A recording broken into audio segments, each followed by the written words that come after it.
Hello, welcome to Ordinary Differential Equations. The topic today is separable differential equations. What do we mean by separable? Well, it simply means that y's and x's can be separated in two sides of the equation. And once we do that, the solution of that equation is just to integrate both sides. Believe it or not, that is the end of the lecture. That's a kind of equation, and that is the solution, and that's it. Well, of course, the devil is in the details, which is, well, how do you separate them and how do you integrate them? Well, neither of those have anything to do with differential equations, but here is a list of problems that we are going to go ahead and try and flex our muscles with respect to that algebra and calculus that we are going to do. So as far as differential equations is concerned, the lecture is already over. Of these 6 problems that I have written here, 5 of them are just kind of random problems. And the last one has a name. It's called Logistic Equation. In that problem, P is the population as a function of time, and the differential equation that is given is dp dt is equal to some number times p minus some number times p squared. That is the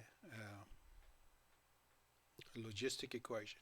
The name logistic doesn't have any connotations of military or management or anything like that. The person who just made it wanted something that would rhyme perhaps with arithmetic and logarithmic and so on, came up with this one.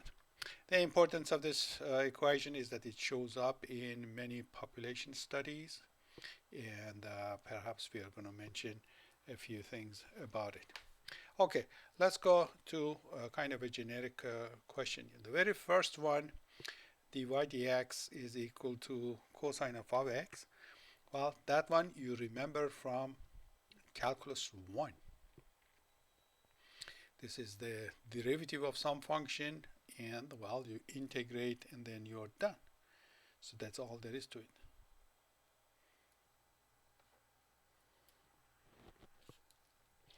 You see these equations written two styles. One is writing the derivative, and the other one writing the differentials separately. Let's go ahead, try the first one. That would be the easiest problem here. So dy dx is equal to cosine of 5x. Well, in calculus 1, this would be interpreted as derivative of some function is cosine of 5x. What is the function itself? So you directly would have said y is equal to integral of cosine of 5x dx. And then perhaps you make a change of variable. U is equal to 5x and du is 5 dx. So dx is du over 5. So this is going to be written as cosine of u times du over 5. Antiderivative of cosine is sine of u, and then divided by 5. And then you go do back substitution, and then you have sine of 5x over 5, and then plus a constant. As a matter of style here, we're just going to insist on separation. That is to write dy is equal to cosine of 5x dx. And then when you integrate, well, you'll have exactly what you had back in calculus 1. So either way, you arrive at the same answer. Okay, that was easy. Next one, the equation is written with differentials. No problem. Let's just practice that one. So I have exponential of 2x dy plus exponential of minus 3y dx. Is that what I had over there? Yes. Is equal to 0. So what is the challenge number one is to actually do the separation. So what we said was that to separate, you want the following form: y dy and x dx. So first, let's put it on two sides. So I have exponential of 2x dy is equal to minus exponential of minus 3y dx. Okay, the problem is a mismatch, that x and y and a y and x, we don't like it like that. So I want exponential to be on this side, exponential of 2x next to dx, exponential of y next to dy. And the simple way to do that is if I divide both sides by exponential of 2x, well, I achieve the fact that these two cancel, and then exponential of 2x has come here. And then I also divide by exponential of 3y on both sides. And of course the use is that the exponential of 3y cancels here. And what we did here is a simple principle. If you have a, b is equal to c, d, you can rearrange this equation in a number of ways. Any of these variables can go to the other side, provided that they go from numerator to denominator and vice versa. So I can have a, for example, divided by d to be equal to c divided by b. So b can come here, and the d can come over here, and so on. So what we have achieved now is the following. Y is on this side. Let me write 1 divided by exponential of 3u is going to be exponential of plus 3u, 3y dy, and I have a minus, and reciprocal of exponential of 2x. That's of course exponential of minus 2x dx. Is that right? So we just use the fact that 1 over exponential of u is exponential of minus u. Okay, it's kind of expected that you'll be able to do this thing in your head and quickly from the first one to the second one. Now we have achieved the format that we want, and the two sides are in separated form, and differential matches the variable on either side. So at this stage we can do the integration. Exponential of 3y, antiderivative of that, exponential of 3y over 3. You can put a constant here if you want, like constant number 1. On the other side, minus exponential of minus 2x divided by minus 2. And that also has a constant. Now I can write this as exponential of 3y over 3. And these two minuses cancel each other, exponential of minus 2x over 2.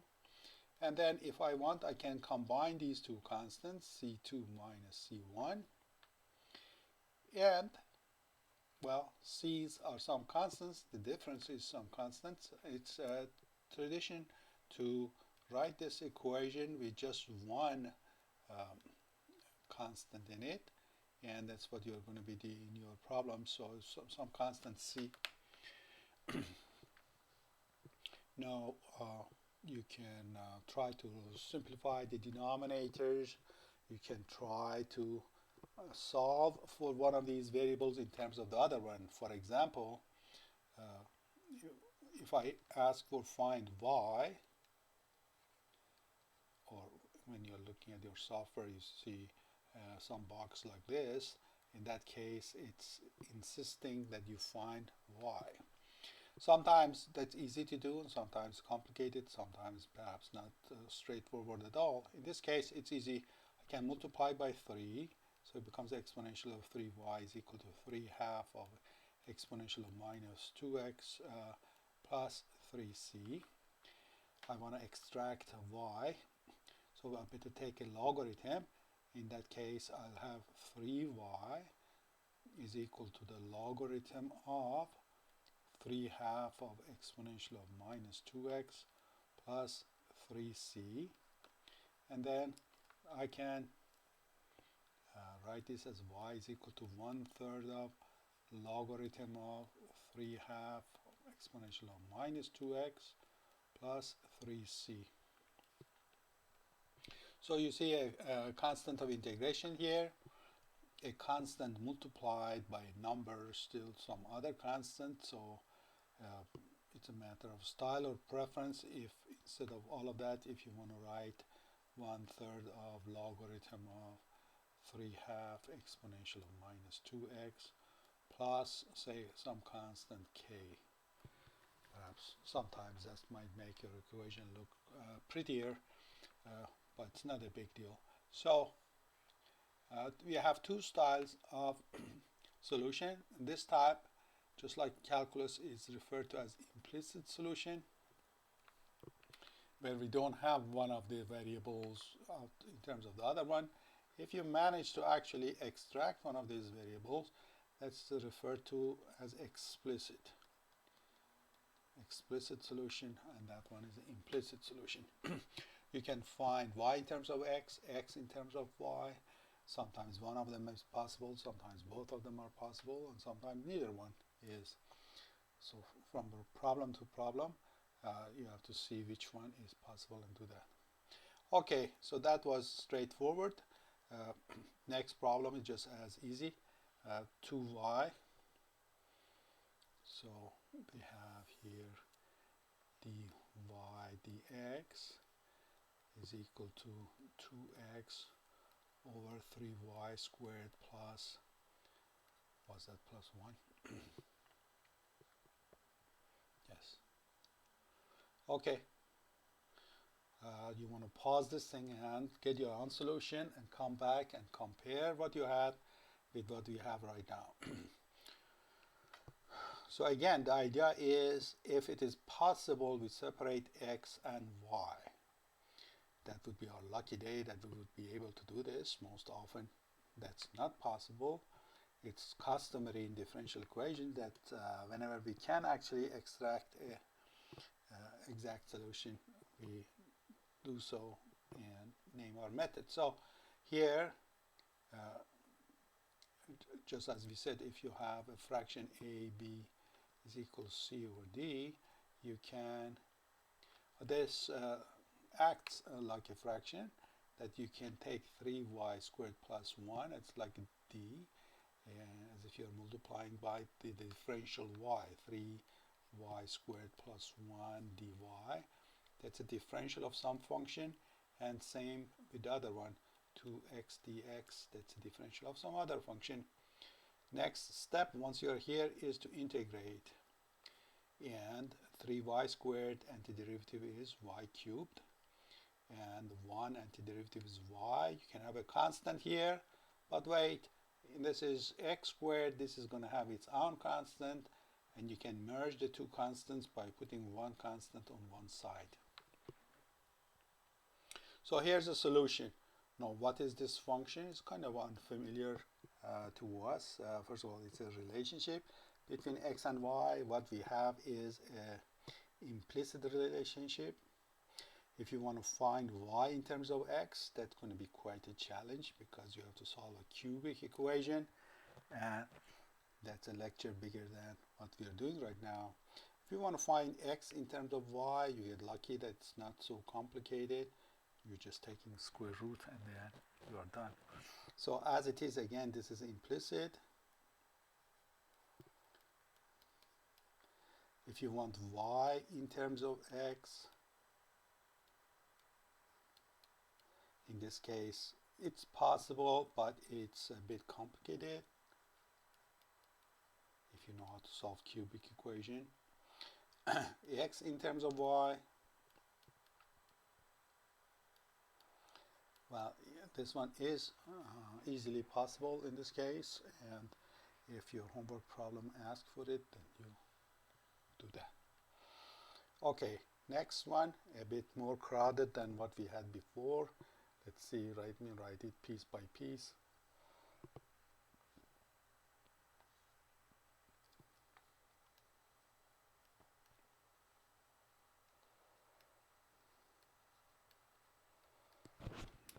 Write it on a piece of paper so I have have to go back up and down. E to the x, oh no, e to the x, y, dy dx is equal to exponential of minus y plus 3 exponential of 5x minus, sorry.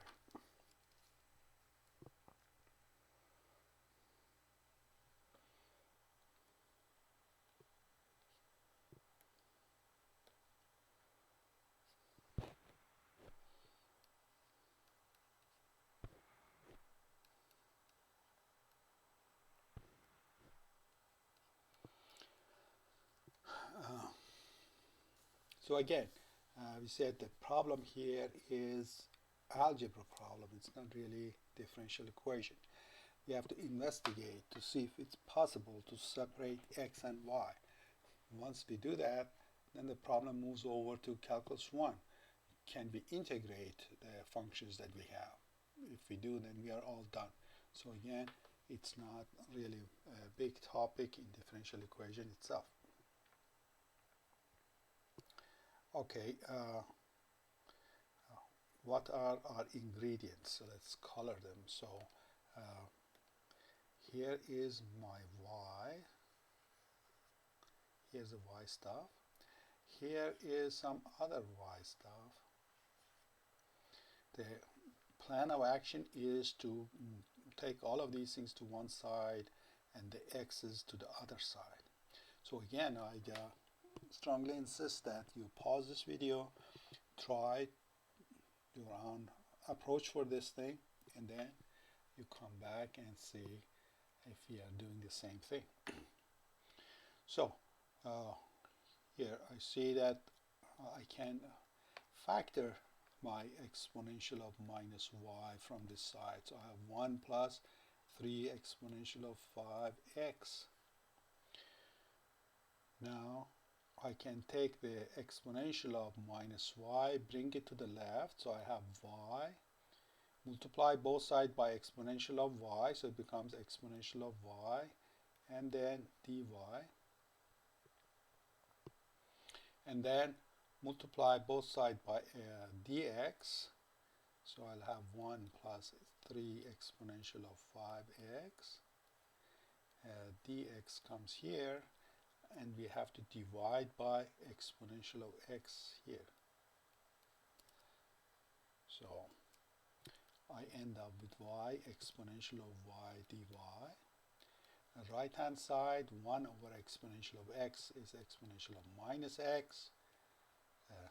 Exponential of 5x to exponential of x is also exponential of 4x. All of that dx.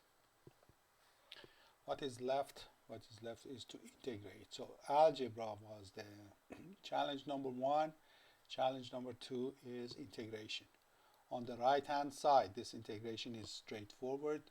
Exponential of ax dx is exponential of ax over a. You want to make a table of these type of formulas that you might use here. So here I have exponential of minus x over minus 1 plus 3 exponential of 4x over 4.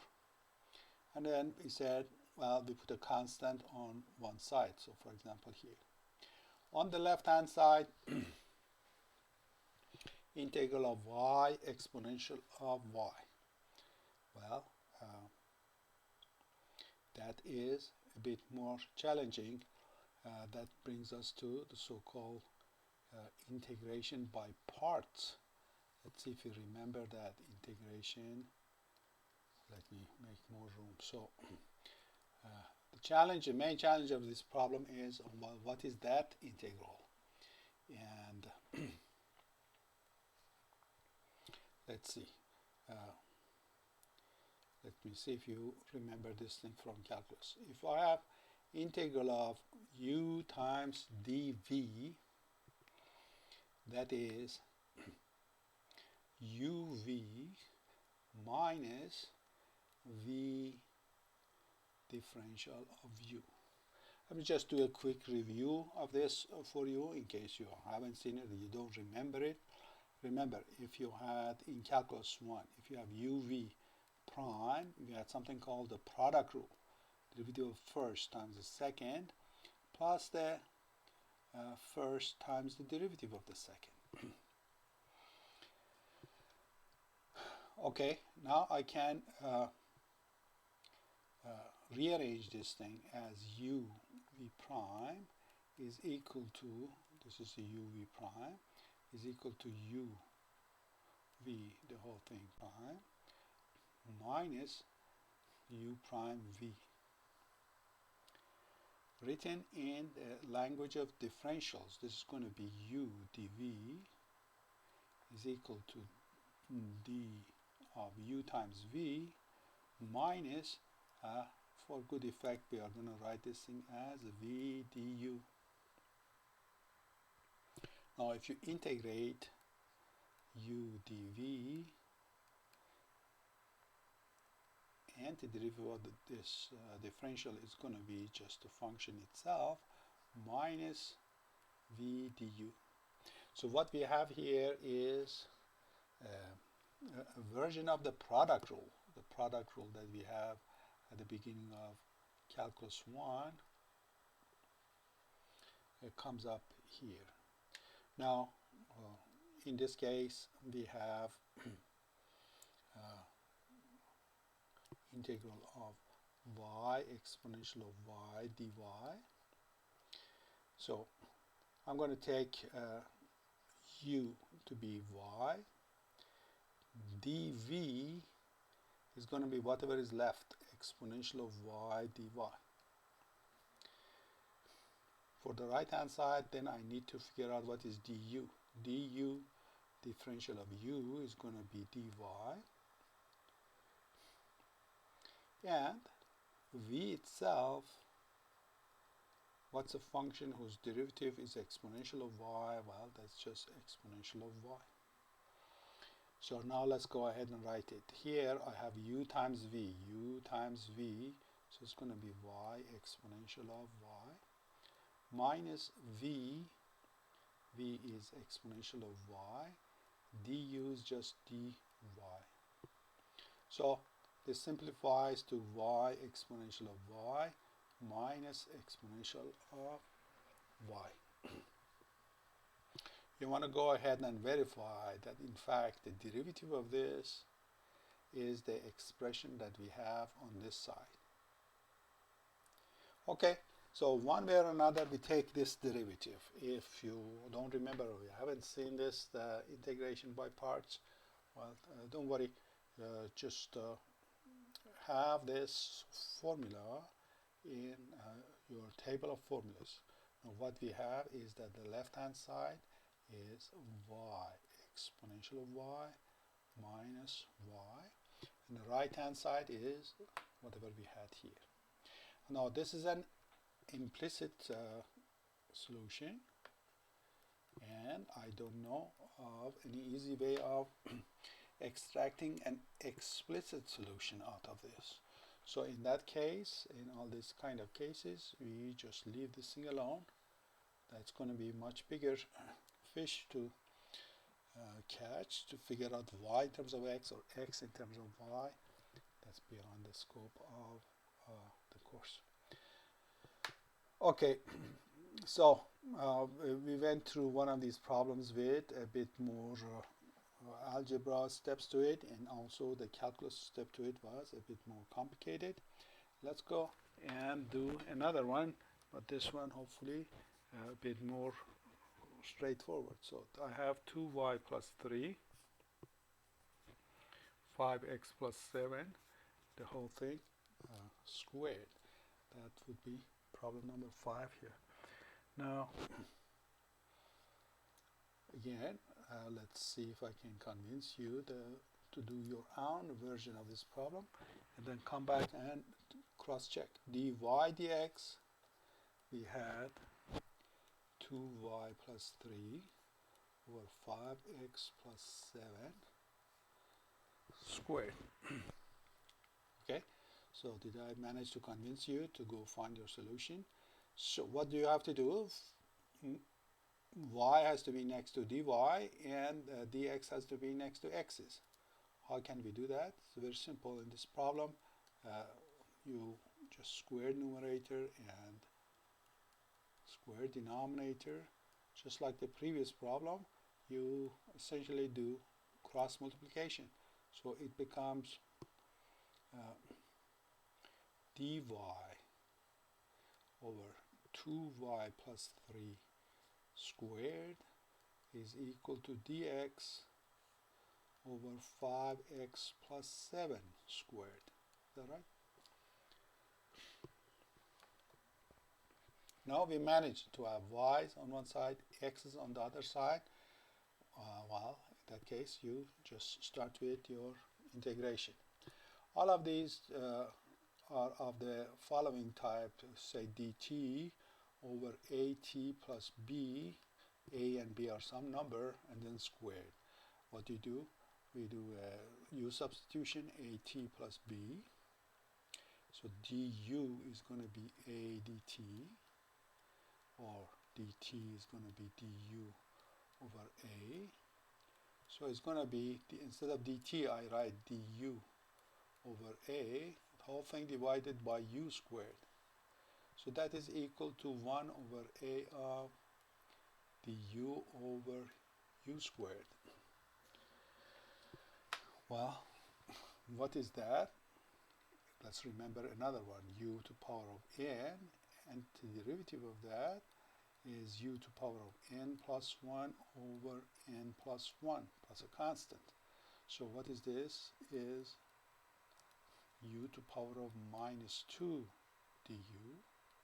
So antiderivative of that is we are going to increase the exponent from minus 2. We are going to add 1 to it, becomes minus 1 divided by the new exponent, and then some constant.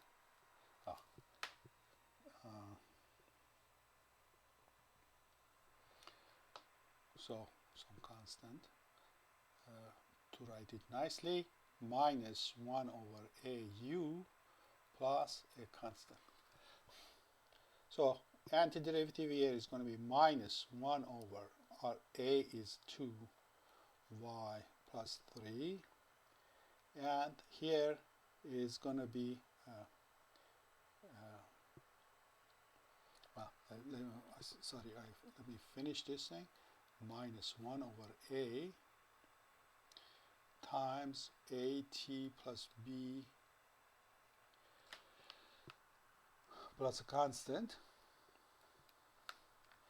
So here is going to be 2 times 2y plus 3, and the right hand side is going to be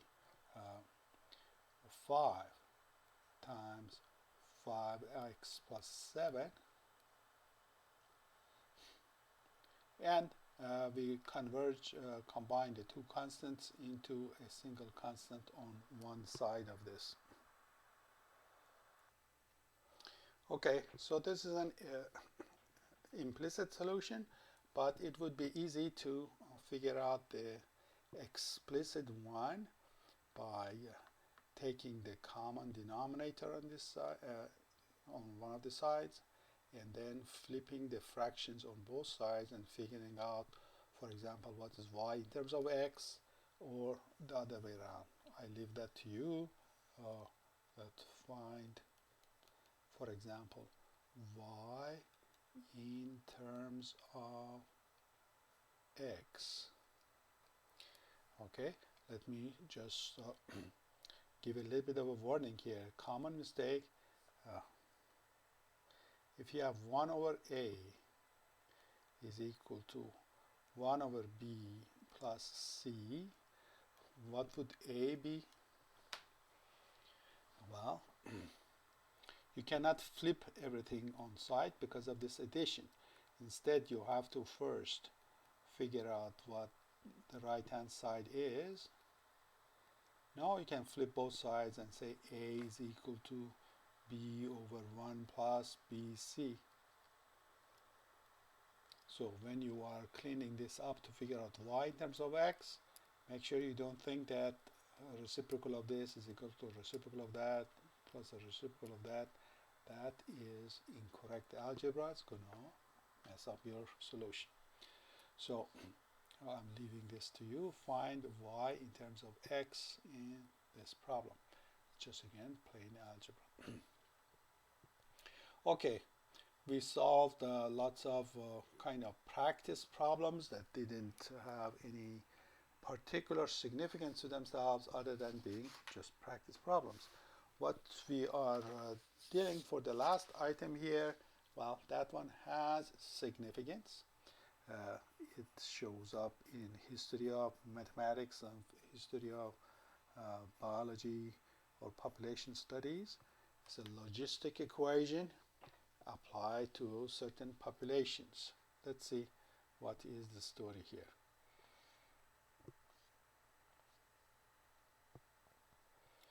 Okay, dp dt is equal to 2p minus p squared. Okay, what's the rationale of relevance of this thing to populations? Okay, we look when we're in section on modeling, we had the following simple version of a population problem. dp dt is equal to 2p. This is a population that is growing quite fast with a growth rate of 2. The solution of this thing is exponential of 2t times some constant, say a.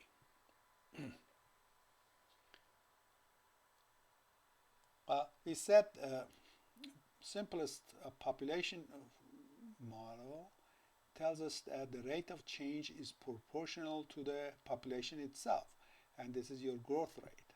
But what you see on the other side is an exponentially growing population.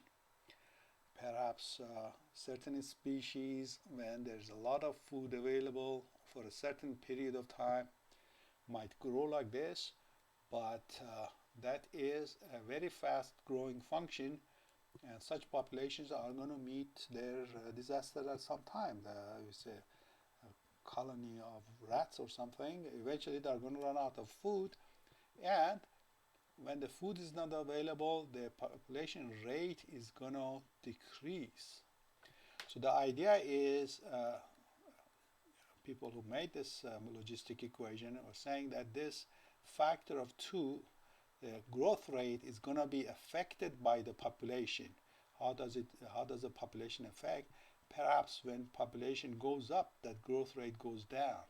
So here's one way of, again, we are just doing modeling here.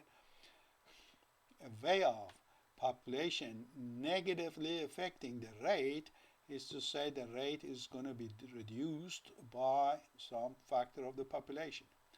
And this population factor is still there. So that is what we have here. That's 2p minus p squared has a history of where it came from and the rationale behind it as to why somebody looking at this equation. The reason is just what I mentioned. So that's the connection to the population. So when we say in this problem p is a function of time, it's a population of some species. And when we are talking about equilibrium solutions and such, we see that this problem has two equilibriums. That is, if I take 2p minus p squared, set it equal to 0, I have two answers because I can factor this as p times 2 minus p equal to 0. So that gives you p equal to 0, and that gives you p equal to 2. So p equal to 0 means if you have no element of that species, well, forever you are not going to have anything at all. That's rather obvious. If you start with no pairs of certain species, well, you are never going to have them. The other steady solution or equilibrium solution is p equal to 2. If p is equal to 2, the right hand side is 0. That means p is not changing. Well, it's going to stay at 2 forever. What if at the beginning the population was something between these numbers or above or below them? Well, that is where the solution comes from. So that's from the modeling and topics we had before. Let's go ahead and see what we do in this problem. First of all, we have to rearrange it again. We do cross multiplication. What we have here will come in the denominator, so it's going to be 2p minus p squared. And then what we have here is going to go to right hand side. That's going to be dt. Okay, that's again another problem from calculus 1. How do you integrate this function? On the right hand side is not much of a challenge. Antiderivative of dt is just t. It's the left hand side that's going to give us a bit of a pause. What is the antiderivative of that? So again, this section for the most part comes down to remembering integration problems from your calculus. Okay, how do we do this problem? Okay, so big challenge of this problem is how do you handle this integral? Well, we might have come across it in some tables of integrals and such, but let's see what's the rationale behind the steps we are going to do. We have a function here which is giving us a bit of a challenge. So if I can break it into pieces, perhaps the pieces are smaller problems, I can handle them. So how do I break it up? I look at this thing and I see that this is a product of two factors, p times 2 minus p. So I think, well, could it be that there were two fractions were being added up? This became the common denominator and that became the numerator. Well, what would be the fractions? One fraction has to have that in the denominator and the other one has to have this one in the denominator. Well, what about the numerator? Well, we don't know. We don't know what the numerator is. So let me just fill in the spot by calling them A and B. So what we are doing here is so-called method of partial fraction decomposition. Partial fraction decomposition.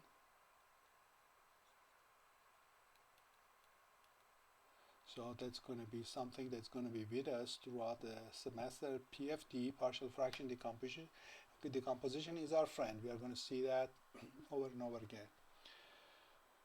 Well, now the problem moves into what is A and what is B. Well, if we add these two fractions, we are supposed to get this one.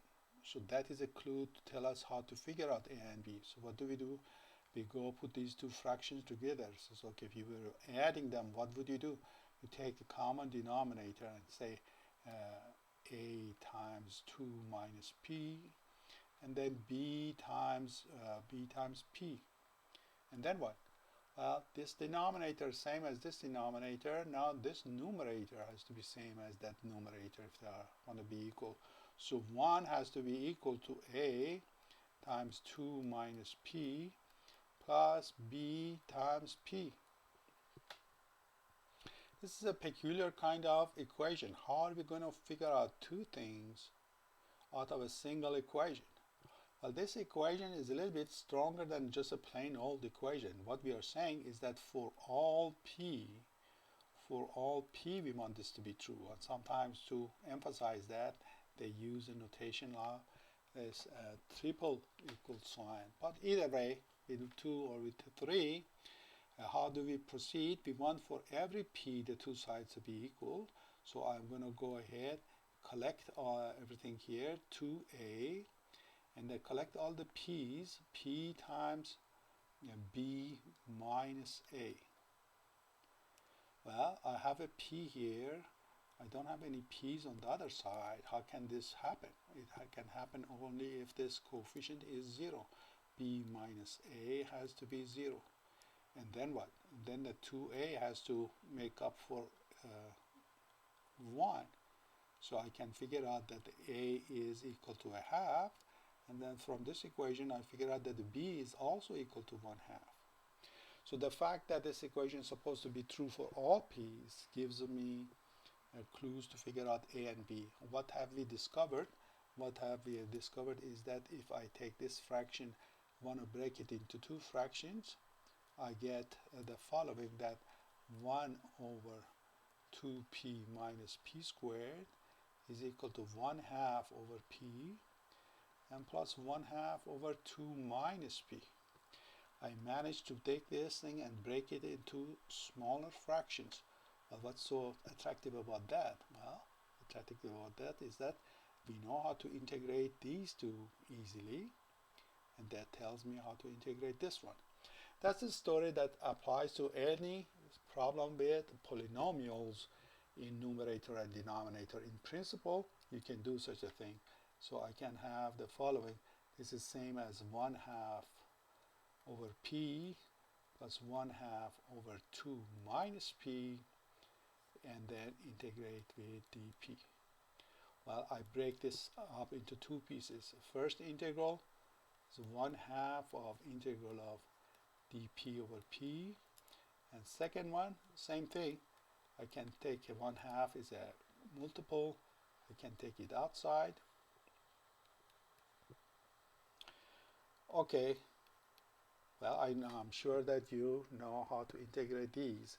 Let me just remind you, integral of du over u. What was that? Logarithm of absolute value of u. Now, in order not to make the problem overly complicated and not to have this absolute value in all of my calculations, let me assume that the p that we have here is between 0 and 2, so that all of my ingredients are positive, and I wouldn't have that issue. So just to make the writing a little bit easier, at the end it turns out it doesn't make any difference. What p is always going to be the same answer, but let's move on. We have another problem here. We just did something similar to that, but let me emphasize, if you have du over, or let's say dt over at plus b, same u substitution, you say u is equal to at plus b, so du is going to be a dt, so this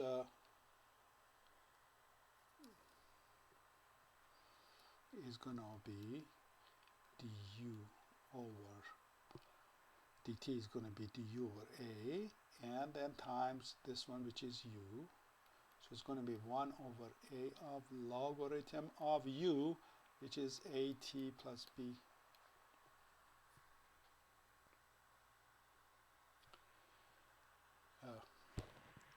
Long story short, when you do the same thing here, you get 1/2 of, or in this case, minus 1/2 of logarithm of 2 minus p. Again, I need to have absolute value, but right now, let's take p to be a number between 0 and 2, so that these two quantities are going to be positive. Well, now from calculus, we are going to move to pre-calculus. If I have two logarithms, what can I do? Well, let's factor 1/2. Then I have logarithm of p minus logarithm of 2 minus p, and that's a logarithm of p over 2 minus p. So after a lot of work, we have the left-hand side of this equation integrated. So let's go ahead and repeat. If I had dp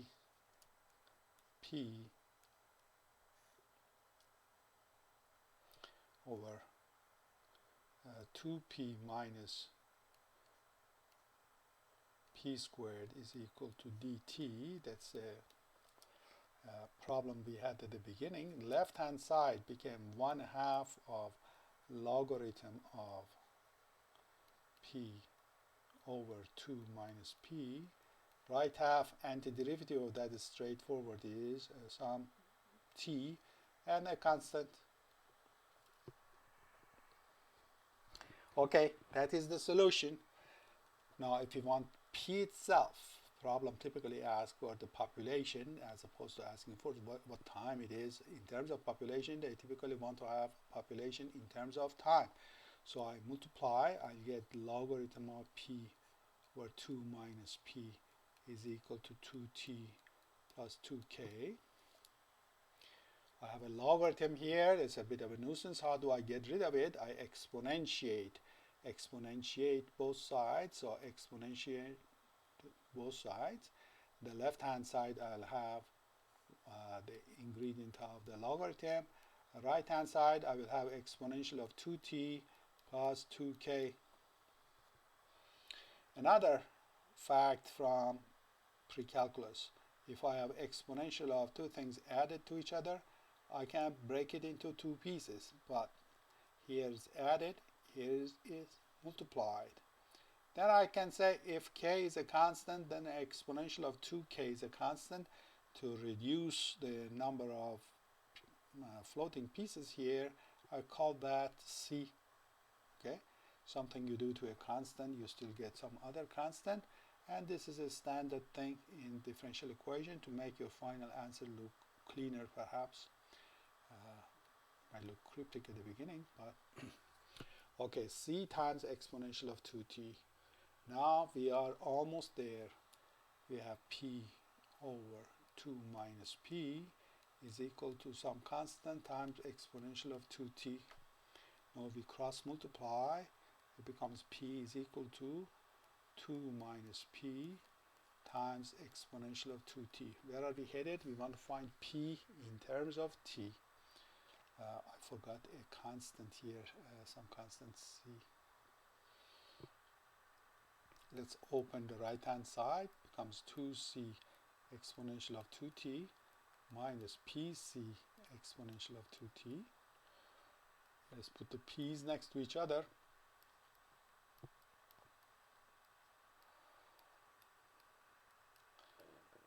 2c exponential of 2t. We want p, so let's factor the p here.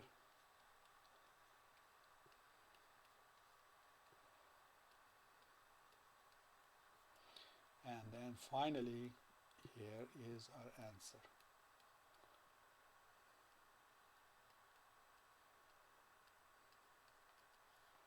After all of this work.